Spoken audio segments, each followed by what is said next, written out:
ঈদযাত্রার শেষ দিনে কমলাপুর রেল স্টেশনে উপচে পড়া ভিড়। শিডিউল মেনে ছাড়ছে ট্রেন, বাস কাউন্টারে যাত্রী কম, মহাসড়কে গাড়ির চাপ। হাটে পর্যাপ্ত পশু থাকলেও ক্রেতা কম, মাঝারি আকারের গরুর চাহিদা বেশি। প্রত্যাশা অনুযায়ী দাম পাচ্ছেন না ব্যাপারী, লোকসানের শঙ্কা। সৌদি আরব সহ মধ্যপ্রাচ্যে উদযাপিত হচ্ছে ঈদুল আজহা। পশু কোরবানি করেছেন হাজিরা। পবিত্র কাবা ঘরে হবে বিদায়ী তাওয়াফ। বিএনপিতে নতুন নেতৃত্ব, ভাইস চেয়ারম্যান সহ দলের ৪৫টি পদে পরিবর্তন। সরকার পতনের আন্দোলনকে জোরালো করতে এই উদ্যোগ। এবং আওয়ামী লীগের প্রতিষ্ঠাবার্ষিকীর আগে হচ্ছে না ঢাকা মহানগরের থানা ও ওয়ার্ড কমিটি। বিতর্কিতদের পদ দেওয়ার অভিযোগ নেতাকর্মীদের।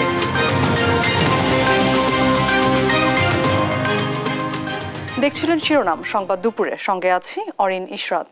ঈদযাত্রার শেষ দিনে কমলাপুর রেল স্টেশনে যাত্রীদের উপচে পড়া ভিড়। ভিতরে জায়গা না পেয়ে ট্রেনের ছাদে উঠছেন যাত্রীরা। তবে সকাল থেকে শিডিউল মেনে স্টেশন ছেড়েছে সব ট্রেন। বাড়তি কোচ যুক্ত করেও সামাল দেওয়া যাচ্ছে না যাত্রীদের। টিকিট কেটেও সিট পর্যন্ত উঠতে পারছিল না বলে অভিযোগ অনেক যাত্রীর। এদিকে বেলা বাড়ার সঙ্গে বাসেও চাপ বাড়ে যাত্রীর। দ্বিগুণ ভাড়া আদায়ের অভিযোগ যাত্রীদের। তবে খালি গাড়ি নিয়ে আসায় দাম কিছুটা বেশি রাখছেন বলে জানান বাস শ্রমিকরা। বিস্তারিত হাসান মাহমুদের রিপোর্টে। টিকিট কেটেও তিস্তা এক্সপ্রেসে উঠতে পারছেন না যাত্রীরা, তাই বাধ্য হয়েই জানলা দিয়ে ঢুকছেন তারা। ভিতরে ঢুকতে না পেরে ছাদে উপরে উঠেন অনেকেই। দীর্ঘ ভোগান্তি এই ট্রেন যাত্রীদের। প্রবেশ করতে পারতেছি না, তার কারণে বাধ্য হয়ে এদিক দিয়ে এখন ঢুকতে হচ্ছে আমাদেরকে। হ্যাঁ, টিকিট আছে, এইটাই সিট। না, দরজা দিয়ে ঢোকা যাচ্ছে না, তার কারণে এদিক দিয়ে ঢুকতে হচ্ছে আর কি। সকাল থেকেই সময় মতো কমলাপুর স্টেশন ছাড়ে সব ট্রেন, ফলে কিছুটা স্বস্তি যাত্রীদের। ভালো লাগছে, অনেক জায়গায় দিচ্ছে, এক জায়গায় বাড়িতে ভালো লাগছে, সমস্যা নেই। বেলা বাড়ার সঙ্গে সঙ্গে যাত্রীর চাপ বাড়তে থাকে বাস কাউন্টারগুলোতে। কোনো রুটে দ্বিগুণ ভাড়া নেওয়া হচ্ছে বলে অভিযোগ যাত্রীদের। অন্যবার ঈদে ভাড়াটা 200 টাকাই নেই, বাট এবার আমি দেখতেছি যেটা ভাড়াটা আপনার তুলনামূলক 100 টাকা বেশি। আগে ভাড়া যাইতাম 150 টাকায় ভাড়া, কিন্তু এখন 300 টাকা ভাড়া। কিন্তু এখানে পুলিশ প্রশাসন আছে, পুলিশ প্রশাসন এখানে কি দেখতেছে তারা? এখানে খাইলা যাই অমর থেকে এমরটা বইরা যাই, 60 টাকা কম নেই। সরকারি চার্জে 60 টাকা কম নেই। সরকার যেটা বলছে তার চেয়ে 60 টাকা প্রতি গাড়ি যাত্রী প্রতি কম নেই। বাড়তি ভাড়া আদায়ে নানা অজুহাত বাস মালিক শ্রমিকদের। ভিআইপি যত পরিবহন আছে সব পরিবহনের মনে করেন আগের ভাড়ায় আয়া পড়ছে, যাত্রীরা কি করবো, অমিট করছে গাড়ি। ঈদযাত্রার শেষ দিনে ভিড় কম থাকায় স্বস্তি নিয়ে বাড়ি ফিরছেন মানুষ। শিউলি রায়, দেশ টিভি, ঢাকা। ঈদযাত্রার খবর জানাতে রাজধানীর গাবতলী থেকে যুক্ত হচ্ছেন সহকর্মী হাসান মাহমুদ। মাহমুদ, শেষ দিনে তো ঢাকা ছাড়ছে নগরবাসী, বাস কাউন্টারে চাপ কেমন দেখছেন যাত্রীদের এবং যাত্রীদের কাছ থেকে অতিরিক্ত ভাড়া আদায় করা হচ্ছে কিনা বিস্তারিত জানাবেন। অরিন, আপনাকে ধন্যবাদ। আপনি যেমনটা বলছিলেন যে গাবতলী বাস টার্মিনালে আসলে এখন পর্যন্ত লোকের যে চাপ সেটি কিন্তু অন্যান্য স্বাভাবিক সময়ের তুলনায় অনেক বেশি। তবে ঈদের দিনের শেষ যেহেতু আজকে যাত্রা, সেই কারণে কিন্তু অনেকটা কম রয়েছে সেই তুলনায়। অন্যান্য বছর ঈদের শেষ দিন কিন্তু ব্যাপক পরিমাণে যাত্রী থাকে, কিন্তু আজকে সেই পরিমাণ কিন্তু যাত্রী দেখা যাচ্ছে না। যেটি গতকালকে রাত পর্যন্ত কিন্তু ব্যাপক যাত্রী ছিল, আজকে কিন্তু সেই পরিমাণ আসলে দেখা যাচ্ছে না। এবং যাত্রীদের আমরা সকাল থেকে এখানে দেখছিলাম যেটি যে বিভিন্ন পর্যায়ে আসলে যাত্রীদের কাছ থেকে নানাভাবে তাদের কাছ থেকে বাড়তি ভাড়া আদায় করা হচ্ছে, সেটি কিন্তু আজকেও অনেকটা অব্যাহত রয়েছে। তবে এটি কিন্তু অনেকটা নির্ভর করে যাত্রীদের চাপের উপর এবং অনেকটা শ্রমিকদের মর্জির উপর। অনেক সময় দেখা যাচ্ছে যে যখন বেশি যাত্রী হচ্ছে কিছু সময়ের জন্য তখন হয়তো 300 টাকার ভাড়া 400 টাকা নিচ্ছে। এর বাইরে দেখা যাচ্ছে যখন যাত্রীটা কমে যাচ্ছে তখন কিন্তু আবার ভাড়াটা আবার 200 টাকা কমিয়ে দিচ্ছে বা 100 টাকা কমিয়ে দিচ্ছে, এরকমও হচ্ছে আর কি। এছাড়া যদি দূরপাল্লার যেসব বাস আপনার রাজশাহী, রংপুর, খুলনা এই দিকের যেসব বাস, সেগুলোতে কিন্তু স্বাভাবিক সময়ে 800 টাকা বা 900 টাকা থাকে সর্বোচ্চ স্বাভাবিক ভাড়া। সেটাতে কিন্তু আমরা দেখতে পাচ্ছি যে 1200, 1300, 1500 এভাবে যার কাছ থেকে যেভাবে পাচ্ছে সেরকম কিন্তু নিচ্ছে। এবং এতে যাত্রীদের আসলে যেমন ভোগান্তি, তেমনি বাস মালিকরা যেটি বলছেন যে অনেক সময় খালি গাড়ি তাদেরকে ঘুরিয়ে নিয়ে আসতে হচ্ছে, ফলে তাদেরকে বাড়তি ভাড়া আদায় করতেছে, না হলে আসলে তারা পোষাইতে পারছে না, এমনটাই কিন্তু অজুহাত দেখাচ্ছেন এখানকার বাস শ্রমিক এবং মালিকরা। তো অরিন, এই ছিল আমার কাছ থেকে এখান থেকে সবশেষ পরিস্থিতি। হাসান, আপনাকে ধন্যবাদ। দর্শক, ধানমন্ডিতে আওয়ামী লীগ সাধারণ সম্পাদক ওবায়দুল কাদের ব্রিফ করছেন, আমরা সরাসরি চলে যাচ্ছি সেখানে। ভাবনা অমূলক নয়, আরো কিছু থাকতে পারে কিনা সেটা আমরা খতিয়ে দেখব এবং খতিয়ে দেখা হচ্ছে। কিন্তু মিয়ানমারের অভ্যন্তরীণ সংঘাত, এই সংঘাতকে নিয়ে আমরা তাদের সাথে আলোচনা করতে পারি যে তোমাদের সংঘাতের কারণে আমাদেরকে প্রভোকেশন দেওয়া হবে কেন, সে আলোচনাটা তাদের সাথে আমাদের হতেই পারে। আর আলোচনার দরজাও খোলা আছে। মিয়ানমারের সাথে আমাদের ইসরায়েলের মতো যে সম্পর্ক সেটা নয়, তাদের সাথে আমাদের ডিপ্লোম্যাটিক যোগাযোগ আছে। আপনার কথা মানে কমিটি বিরক্তি করেছে এবং নতুন যে পয়েন্ট হয়েছে এই কমিটি কতটা আন্দোলন করতে পারে এবং সফল হবে বলে আন্দোলন সেটা বিএনপি ভালো বলতে পারবে। আমি বুঝি যেটা এটা সাদা মাটা কথায় আমি বলি যে বাংলাদেশে গণ অভ্যুত্থান হয়েছে ৬৯, গণ আন্দোলন হয়েছে ৯০। এছাড়া গণ আন্দোলন গণ অভ্যুত্থান এদেশে কোনো উদাহরণ নেই। নেতা কর্মীদের নিয়ে আপনি বিক্ষোভ মিছিল, এটা তো গণ আন্দোলন। গণ আন্দোলনে গণ থাকতে হবে, জনগণ থাকতে হবে। জনগণের সম্পৃক্ততা ছাড়া আন্দোলন হবে না।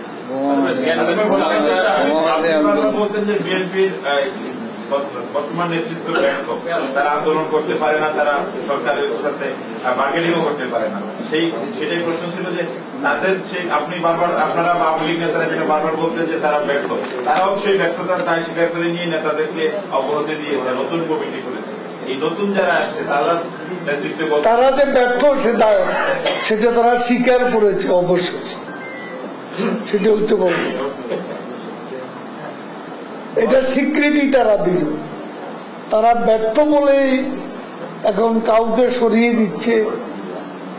ব্যর্থতার দায়টা, মূল দায়টা যা, তিনি রিমোট কন্ট্রোলে কাউকে সরিয়ে দিচ্ছেন, কাউকে পদায়ন করছেন।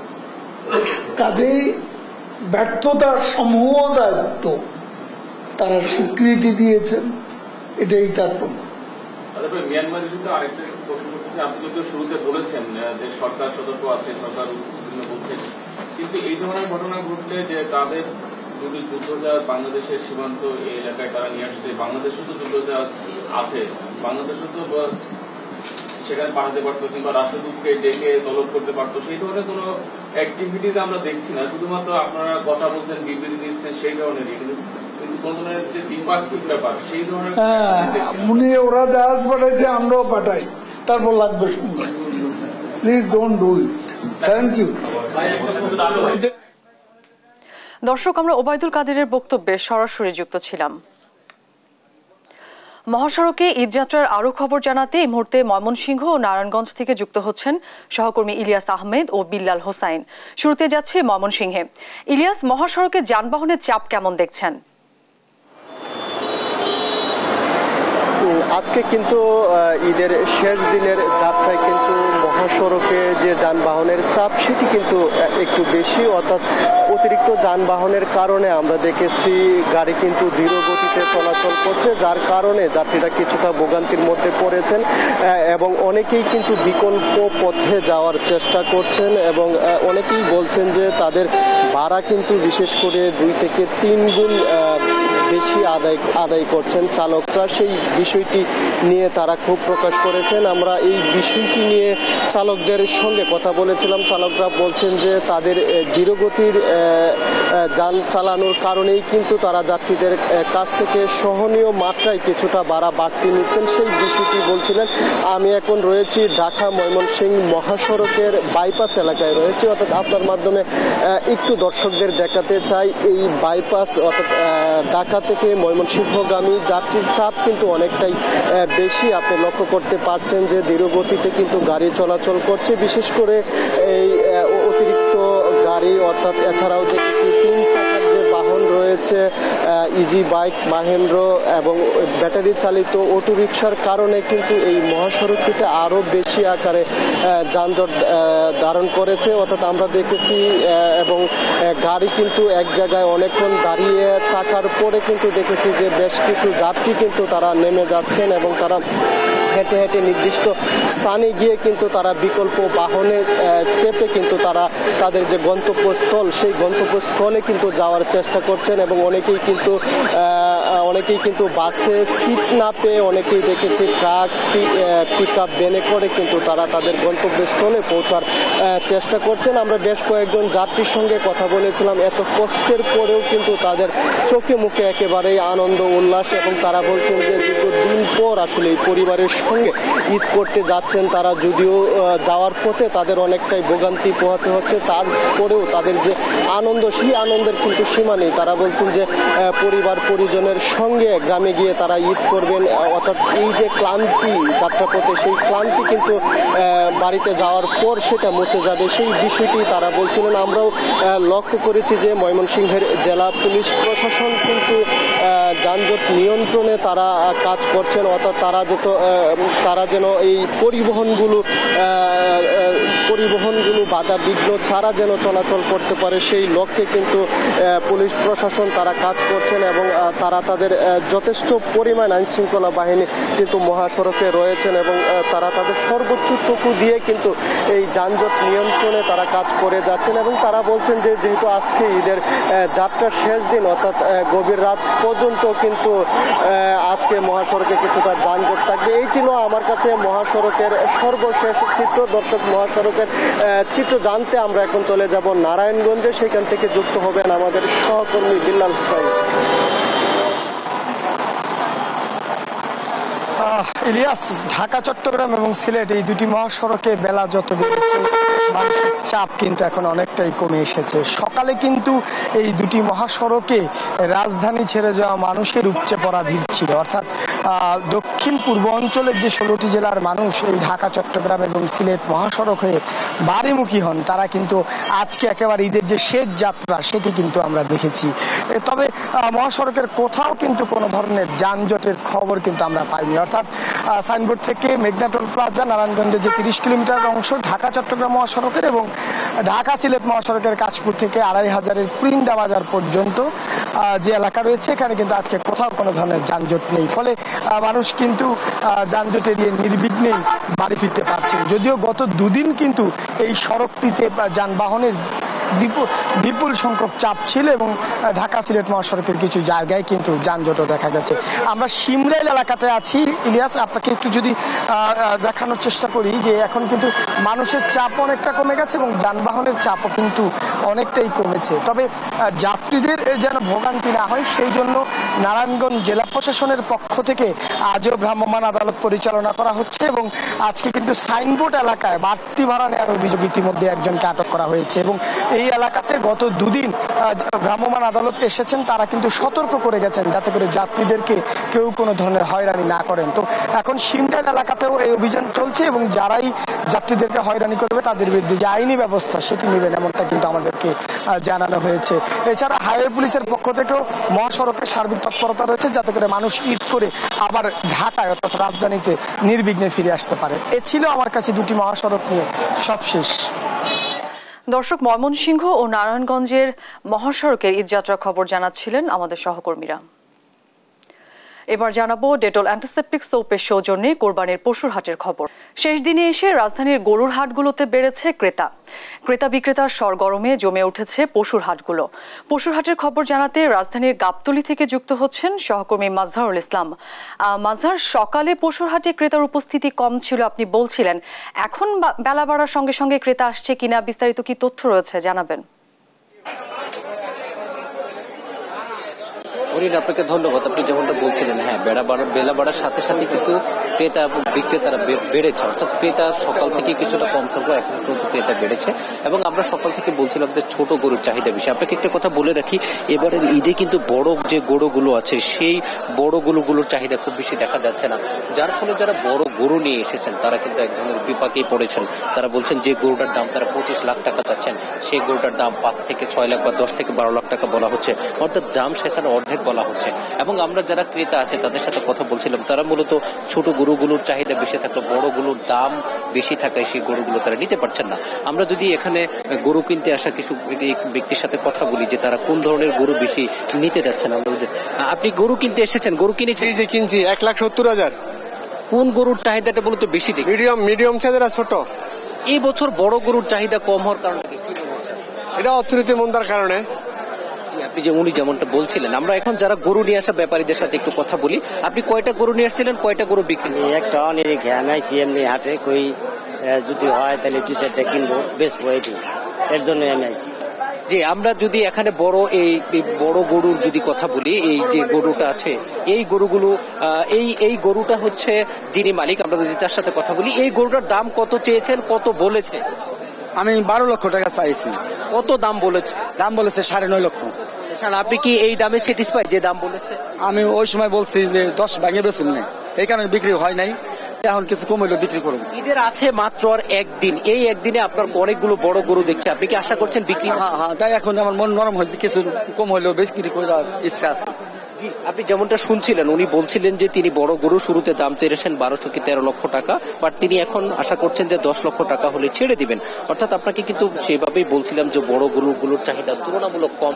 অন্যান্য বছর বড় গরুর চাহিদা থাকলে এই বছর বড় গরুগুলোর চাহিদা মূলত কম, যার ফলে যারা বড় গরু নিয়ে এসেছেন তারা কিন্তু এক ধরনের বিপাকেই পড়ছেন। বিপরীত ক্রমে যারা ছোট বা মাঝারি ধরনের গরু নিয়ে এসছেন তারাও মূলত তাদের গরুগুলো বেশি বিক্রি হচ্ছে। আপনাকে বলে রাখি, বাজারে এখনো পর্যাপ্ত গরু রয়েছে এবং ক্রেতাও কিন্তু অনেক আছে। গতকাল রাত থেকেই কিন্তু বিক্রি বেড়েছে, যার ফলশ্রুতিতে যারা গরু নিয়ে আসছেন তারা প্রত্যাশা করছেন যে তাদের গরুগুলো নির্ধারিত সময়ে বিক্রি হবে এবং তারা যে পরিশ্রম করে এখানে আসছেন কিছু টাকা লাভের আশায়, তাদের লাভ অন্তত তারা কিছুটা লাভ নিয়ে বাসায় ফিরতে পারবেন, কারণ তাদের যে পরিশ্রম হয়েছে সেই পরিশ্রমে অন্তত তারা কিছুটা বেনিফিটেড হতে চান এবং দিন শেষে তারা হচ্ছে তাদের প্রিয় মানুষগুলোর সাথে ঈদ উদযাপন করবেন এবং নিরাপদে বাড়িতে ফিরবেন, এটাই কিন্তু তাদের প্রত্যাশা। এই ছিল রাজধানীর কোরবানির পশুর হাট থেকে আমার কাছে সর্বশেষ তথ্য। মাজহার, আপনাকে ধন্যবাদ। দর্শক, রাজধানীর গাবতলী থেকে পশুর হাটের খবর জানাচ্ছিলেন আমাদের সহকর্মী। শেষ সময়ে জমজমাট বেচাকেনা চলছে পশুর হাটগুলোতে।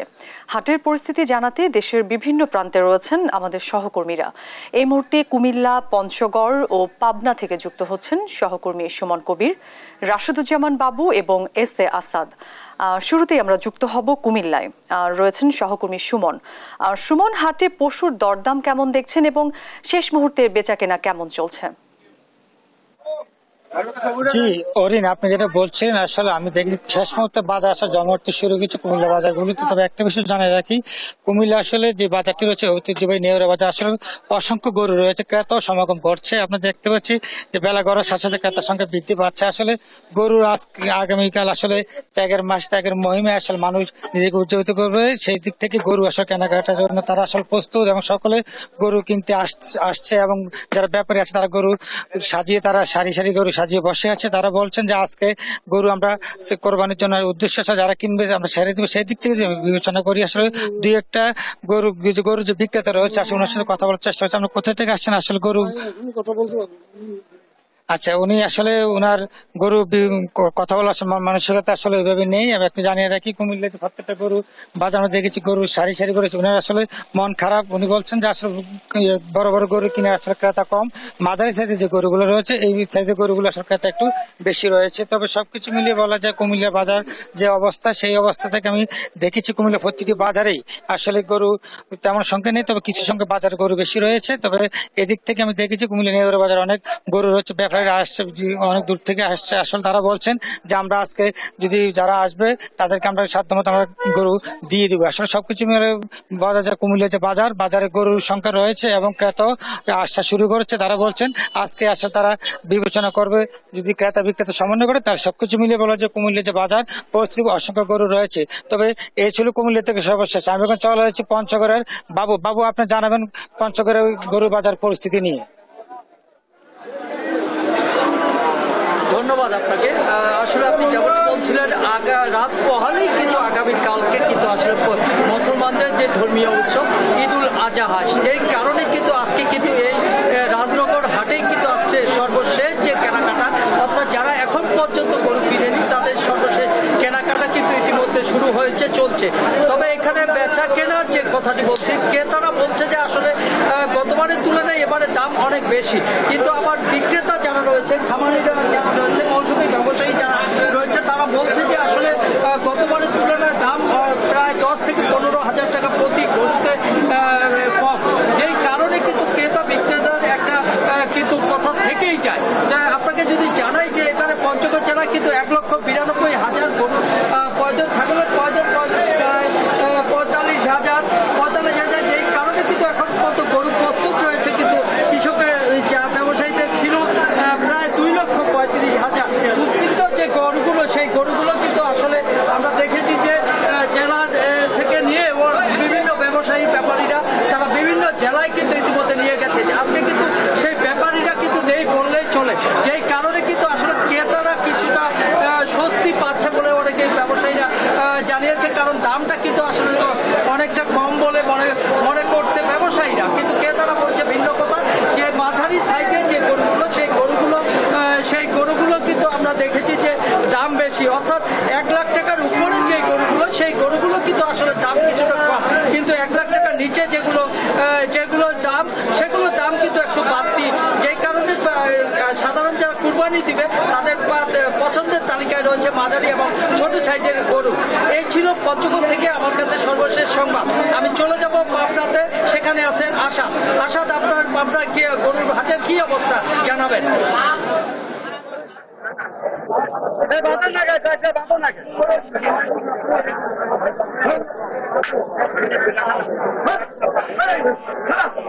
ধন্যবাদ বাবু। পঞ্চগড় থেকে আপনি যেমনটি বলছিলেন, আসলে আজকেই শেষ দিন এই পশু হাটের। আমি এই মুহূর্তে দাঁড়িয়ে আছি পাবনার আওতাপাড়া হাটে, যেখানে সকাল থেকে আসলে ক্রেতা বিক্রেতা মুখরিত হয়ে উঠেছে এই পশু হাটটি।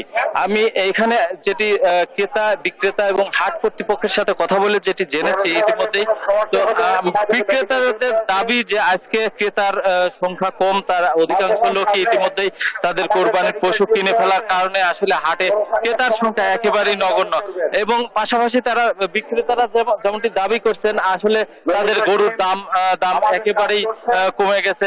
তারা 4 মণ 4.5 মণ ওজনের গরু আজকে এখন পর্যন্ত তাদের দাম 1 লাখ কিংবা 1,10,000 টাকা করে দাম হচ্ছে।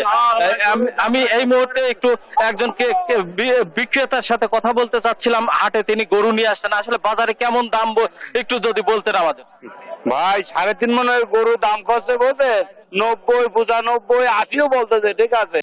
এখন এই দামে মনে করেন যে মানুষ তো মরে যাবে, যে জিনিসের দাম পত্র, গরু বাছুর, খন, আপনার কুড়া, ভুসি, যেসব দাম, ঠিক আছে, মানুষ কিছু মরে চাইলে, ঠিক আছে। যেমনটি শুনছিলাম আসলে তেমন কিছুই নাই। আপনি কি বিক্রেতা কিনতে আসছেন? একজন ক্রেতার সাথে আমরা কথা বলবো যে আসলে কেমন দেখছেন হাটে পর্যাপ্ত গরু বাজারে থাকার কারণে দাম কেমন আসছে বলেন। দামটা ওই আপনার দেখা যাচ্ছে 3 মণ ওজনের একটা 90,000। ধন্যবাদ। আসলে শুনছিলেন, আপনি যেমনটি শুনছিলেন, আসলে পাবনার এই আওতাপাড়া হাটটি প্রচুর গরুর আমদানি হয়, প্রচুর গরু এখানে আমদানি হয়েছে। বিক্রেতারা নিয়ে আসার ফলে আসলে সেই তুলনায় ক্রেতার সংখ্যা কম হওয়ার কারণেই আসলে বাজারে গরুর দাম কম বলে তারা জানিয়েছেন। আর এখানে পাশাপাশি বিক্রেতারা যেটি দাবি করছেন যে আসলে এই হাটে বিক্রেতা এবং ক্রেতা উভয়ের কাছ থেকে হাসিল নেওয়া হচ্ছে একটু অতিরিক্ত পরিমাণ, এটাই আসলে অভিযোগ করছেন। কিন্তু হাট কর্তৃপক্ষ বলছেন যে আমাদের সরকার নির্ধারিত মূল্যেই আসলে আমরা এই হাট থেকে আসলে হাসিল সংগ্রহ করছি। তো ধন্যবাদ। এই ছিল আমার কাছে সর্বশেষ তথ্য। অরিন, আপনাদের 3 জনকেই ধন্যবাদ আমাদের সাথে যুক্ত হবার জন্য। সবাই যখন গভীর ঘুমে, পাখিদের সাথে বাবা ঘুম থেকে উঠে যায়। মা বলেছে শহরের সবার জন্য কাজ করাই আমার বাবার দায়িত্ব। আমরাও তাই সবার কথা চিন্তা করে আমাদের ঈদটা স্যাক্রিফাইস করি। সবাইকে সুরক্ষিত রাখতে এমন নিরলস কাজ করে যায় যারা, সুরক্ষিত থাকুক তারা।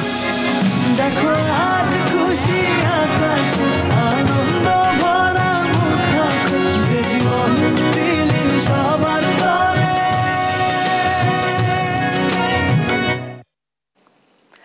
আন্দোলনে ব্যর্থতা চোরাবালি থেকে বেরিয়ে আসতে সাংগঠনিক সংস্কার শুরু করেছে বিএনপি। এবার কেন্দ্রীয় কমিটির বিভিন্ন পদে আনা হলো রদবদল।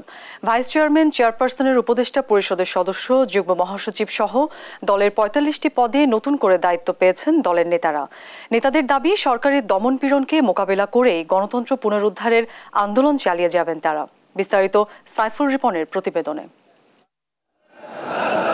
দ্বাদশ জাতীয় সংসদ নির্বাচন ঘিরে সরকার পতনের এক দফা আন্দোলনের ব্যর্থতায় বিএনপির দায়িত্বপ্রাপ্ত ও গুরুত্বপূর্ণ অনেক নেতার ভূমিকা নিয়ে অনেকদিন ধরেই চলছে আলোচনা সমালোচনা। আন্দোলনের ফসল ঘরে তুলতে ফের প্রস্তুতি নিতে ভেতর বাহির সব দিক থেকেই দাবি উঠছিল দল পুনর্গঠনের। এমন প্রেক্ষাপটে দলের সিনিয়র যুগ্ম মহাসচিব রুহুল কবির রিজভী স্বাক্ষরিত প্রেস বিজ্ঞপ্তির মধ্য দিয়ে দলটির ৪৫ নেতাকে নতুন পদে পদায়ন দিয়েছে বিএনপির হাইকমান্ড, যার মধ্যে রয়েছেন ভাইস চেয়ারম্যান ১ জন, উপদেষ্টা পদে ১১, যুগ্ম মহাসচিব ৩, সাংগঠনিক সম্পাদক ৪, সম্পাদক ৩, সহ সাংগঠনিক সম্পাদক ৯ ও জাতীয় নির্বাহী কমিটির সদস্য হিসেবে ১৪ জন। সামনের আন্দোলন সংগ্রামে আরো জোরালো ভূমিকা রাখার প্রত্যয় জানিয়েছেন নতুন দায়িত্বপ্রাপ্ত নেতারা। আমরা সকলেই আপনার চেষ্টা করব যাতে আমাদের উপকল্পিত দায়িত্বগুলো আমরা সঠিকভাবে পালন করতে পারি এবং দেশ ও দেশের মানুষের অধিকার আদায়ের আন্দোলনে আমাদের প্রাণপ্রিয় নেতা দেশ নায়ক তারেক রহমানের যে কমিটমেন্ট, সেই কমিটমেন্ট যেন আমরা সফল হতে পারি। যুগ্ম মহাসচিব থেকে উপদেষ্টার দায়িত্ব পাওয়া ব্যারিস্টার মাহবুব উদ্দিন খোকনের অভিযোগ, হাইকমান্ড দেশব্যাপী দলের নেতাকর্মীদের মূল্যায়ন করতে চাইলেও সরকারের বাধায় তা সম্ভব হচ্ছে না। কেন্দ্রীয় সম্মান করতে হবে, জেলা পর্যায়ে সম্মান করতে হবে, থানা পর্যায়ে সম্মান করতে হবে, সেগুলো বিভিন্ন কারণ করা হচ্ছে না। সব জায়গায় সরকার বাধা দিচ্ছে বা পুলিশ বাধা দিচ্ছে এবং এসব কারণে সরকার আসলে তো এজ এ দল হিসাবে বিএনপির বিরুদ্ধে আছে। তারা দেশের জন্য সরকার দেশ পরিচালনে তত সময় নষ্ট করে, তার থেকে সময় নষ্ট করে বেগম খালেদার বিরুদ্ধে, তারেক রহমানের বিরুদ্ধে প্রতিহিংসা রাজনীতি করতে। সরকার পতনের আন্দোলনকে এগিয়ে নিতে নতুন নেতৃত্ব জোরালো ভূমিকা রাখবে বলেও প্রত্যাশা তার। এখন তো ক্ষেত্র প্রস্তুত আছে, জনগণ সরকারের বিরুদ্ধে অবস্থান আছে। শুধু আমি আশা করি নতুন নেত্রী যারা আছেন বা আগের যারা আছেন অভিজ্ঞ নেতৃত্ব সব মিলে একত্রে কাজ করলে এই সরকারকে যে কোনো সময় আমরা ওই সরকার যদি জনসমর্থন নাই, মূল ভিত্তি নেই, সরকারের যে কোনো বিদায় দিতে পারবো। দলের কেন্দ্রীয় পর্যায়ে রদবদল ছাড়াও মহানগর সহ দেশব্যাপী বিভিন্ন ইউনিট কমিটি ও সহযোগী অঙ্গ সংগঠন পুনর্গঠনে জোর দিয়েছে বিএনপির হাইকমান্ড। সাইফুল রিপন, দেশ টিভি, ঢাকা। ঈদ এবং আওয়ামী লীগের ৭৫তম প্রতিষ্ঠা বার্ষিকীর আগে হচ্ছে না ঢাকা মহানগর উত্তর ও দক্ষিণের থানা ও ওয়ার্ড কমিটি। উত্তর আওয়ামী লীগ কমিটি জমা দিলেও এখনও কালক্ষেপণ করছে দক্ষিণ আওয়ামী লীগ। রয়েছে বিতর্কিতদের পদ দেওয়ার অভিযোগ। দায়িত্বপ্রাপ্ত নেতারা বলছেন, ক্রস চেক করে বিতর্কিতদের বাদ দিয়েই ঘোষণা করা হবে কমিটি। তৌফিক মাহমুদ মুন্নার রিপোর্ট। ঢাকা মহানগর উত্তর দক্ষিণ আওয়ামী লীগের সর্বশেষ সম্মেলন হয় 2019 সালের 30 নভেম্বর। ওই দিন উভয় শাখার সভাপতি ও সাধারণ সম্পাদকের নাম ঘোষণা করা হয়। বর্তমান কমিটির মেয়াদ শেষ হয় 2022 সালের নভেম্বরে, কিন্তু এখনো চলছে সেই মেয়াদ উত্তীর্ণ কমিটি। কেন্দ্র থেকে বারবার তাগিদ দেওয়ার পরেও অজানা কারণে হচ্ছে না থানা ও ওয়ার্ড কমিটি। 2 ইউনিটের বিরুদ্ধে রয়েছে কমিটি বাণিজ্যের ব্যাপক অভিযোগ। বিতর্কিতদের পদ দেওয়া হচ্ছে কমিটিতে, এমন অভিযোগও রয়েছে। উত্তর আওয়ামী লীগ কমিটি জমা দিলেও এখনো জমা দেয়নি দক্ষিণের তালিকা। 2 ইউনিটের নেতারা বলছেন, বিতর্কিত কেউ থাকলে বাদ যাবে। যদি আমি আল্লাহর কাছে বলি, আল্লাহ ৭১ জন ফেরেশতা আমাকে একটু হাওলাত দেন, আমি তাদের দিয়ে একটা কমিটি করব। তারপরে কমিটি করে যদি পাবলিশ করি, হয়তো আপনারাই একদিন পরে পত্রিকায় লিখবেন বা বিভিন্নভাবে বলবেন যে এর মধ্যে 10 জন শয়তান আছে। তো আসলে এটাই হয়, কোনো দিনই কোনোটা বিতর্কের ঊর্ধ্বে যায় না।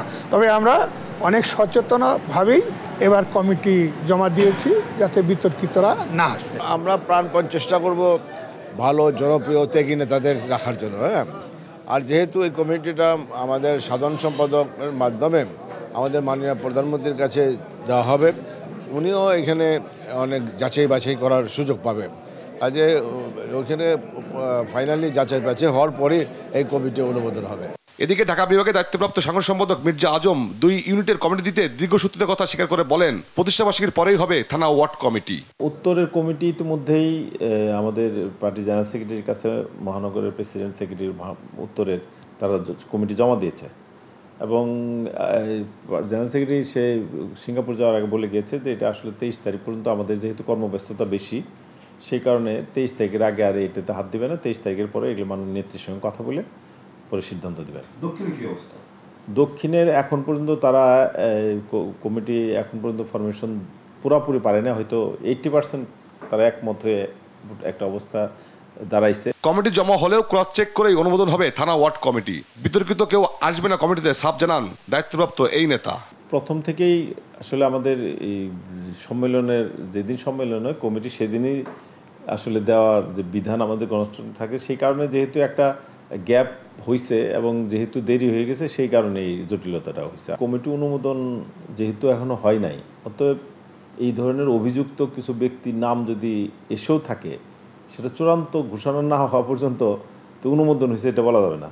অতএব বিতর্কিত যদি থাকে নিশ্চয়ই কমিটি ডিক্লারেশনের আগে এই বিষয়গুলা খতিয়ে দেখা হবে এবং খতিয়ে দেখলে যদি কারো বিরুদ্ধে এরকম সুনির্দিষ্ট কোনো অভিযোগ থাকে তাহলে তাকে অবশ্যই বাদ দেওয়া হবে। 23 জুন আওয়ামী লীগের 75তম প্রতিষ্ঠাবার্ষিকী সফল করতে 2 ইউনিটকে নির্দেশ দেওয়া হয়েছে।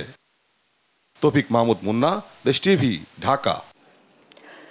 নড়াইল সরকারি ভিক্টোরিয়া কলেজে পৈতৃক সূত্রে নিয়োগ পাওয়া অস্থায়ী পিয়ন মোহাম্মদ উল্লাহ এখন আঙ্গুল ফুলে কলাগাছ। দালালি আর জবরদখল করে বনে গেছেন কোটিপতি, গড়েছেন কোটি কোটি টাকার অঢেল সম্পদ। তার দস্যুবৃত্তির বিচার চেয়েছেন ভুক্তভোগী ও সচেতন মহল। সহকর্মী শরীফুল ইসলামের প্রতিবেদন, জানাচ্ছেন আপন অপু। নড়াইল সরকারি ভিক্টোরিয়া কলেজের অস্থায়ী অফিস সহায়ক মোহাম্মদুল্লাহ, বেতন পান 10,161 টাকা। তার বাবা ইউসুফ মোল্লাও ছিলেন এই কলেজেরই পিয়ন, সেই সুবাদেই চাকরি পান মোহাম্মদুল্লাহ। সেই মোহাম্মদুল্লাহ যখন এমন আলিশান বাড়ি বানাচ্ছেন তখন সবারই চোখ ছানা বড়া। কিভাবে সম্ভব এমন সম্পদের মালিক বনে যাওয়া? তারই অনুসন্ধানে নেমে বেরিয়ে আসে পেছনের রহস্য। জানা যায় নড়াইল শহরের ভাওয়াখালীতে 4 শতক জমির উপর এই 3 তলা আলিশান বাড়ি ছাড়াও নামে বেনামে অডেল সম্পত্তির মালিক পিয়ন মোহাম্মদুল্লাহ। হাল রেকর্ডে তার নামে রয়েছে কুড়িগ্রাম মৌজার জাতীয় মহাসড়ক ও রূপগঞ্জ বাজারের সরকারি খাস খতিয়ানের জমি সহ ব্যক্তি নামীয় প্রায় 2 একর জমি। এছাড়া অভিযোগ রয়েছে জবরদখল করেছেন 15টি দাগে 3 একরের বেশি সরকারি ও ব্যক্তি মালিকানাধীন জমি। তার জবরদখলের কবলে পড়া একজন ধোপাখোলা এলাকার নাসিমা বেগম। তার অভিযোগ মোহাম্মদুল্লাহ তার বাড়ি দখল করে ভেঙে গুড়িয়ে দিয়েছে। এভাবে দস্যুবৃত্তি করে অন্যের অসংখ্য জমি দখল করার অভিযোগ তার বিরুদ্ধে।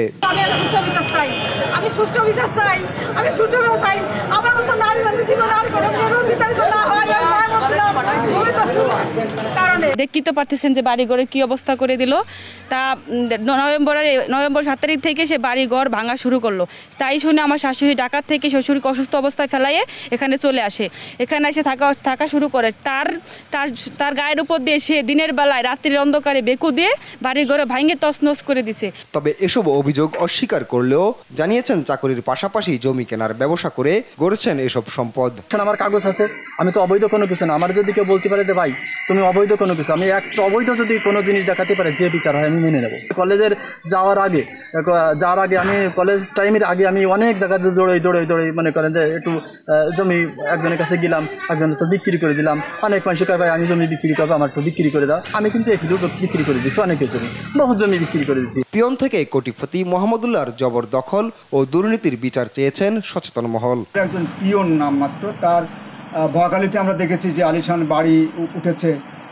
এই রকমের বিষয়টি নিয়ে যারা দুর্নীতি দমন কমিশন রয়েছেন তারাও এটাকে তদন্ত করে দেখতে পারেন। তবে মোহাম্মদুল্লাহর বিরুদ্ধে বিভিন্ন মামলার তদন্ত চলার অজুহাতে এ বিষয়ে কথা বলতে রাজি হননি সদর উপজেলার সহকারী ভূমি কমিশনার দেবাশিস অধিকারী। নিউজ ডেস্ক, দেশ টিভি। সুনামগঞ্জে দোয়ারাবাজার উপজেলায় পাহাড়ি ঢলে প্লাবিত হয়েছে অন্তত 5টি গ্রাম।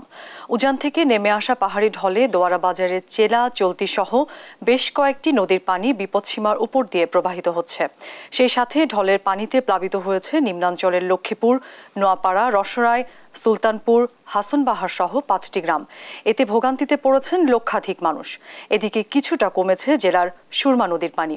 সকালে সুরমা নদীর পানি বিপদসীমার 30 সেন্টিমিটার নিচ দিয়ে প্রবাহিত হচ্ছে।